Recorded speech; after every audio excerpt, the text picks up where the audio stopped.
এবং শিক্ষকবৃন্দ, আমরা এটা জনস্বার্থে আমরা এই কাজটা করছি। আমি আশা করব যে আপনারা যারা এখানে আসছেন, আমরা শুধুমাত্র প্রতিবাদ জানালেই হবে না, আমাদের এই প্রতিবাদকে মানুষের কাছে কাছে পৌঁছায় দেওয়ার প্রধান দায়িত্ব হচ্ছে আপনাদের। আমি আশা করব যে আপনারাও আমাদের সাথে এই জনস্বার্থ কাজে আপনারা যোগদান করবেন এবং এই বিষয়টা প্রত্যেক মানুষের কাছে পৌঁছায় দিবেন, যাতে তারা সচেতন হয়ে ওঠে, আমাদের আর কোনো মা বোন যাতে দর্শিত না হয়, আমাদের যাতে এইরকম প্রতিবাদ সমাবেশ আর করতে না হয়। আমরা এই ধরনের প্রতিবাদ সমাবেশ করতে চাই না। এই ধরনের সমস্যা সৃষ্টি হচ্ছে দেখে আমাদের এটা করতে হচ্ছে। আমি আশা করব যে আমাদের বাংলাদেশ সোনার বাংলা হয়ে উঠবে, মানুষজন সচেতন হয়ে উঠবে, নারীদের সম্মান, নারীদের মর্যাদা দিতে শিখবে। এই জানিয়ে আমি আমার বক্তব্য শেষ করছি।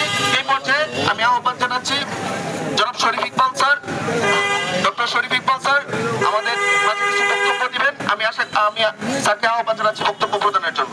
আমার সোনার বাংলায় দর্শকদের ঠাঁই নাই, আমার সোনার বাংলায় সংগ্রামের সাথে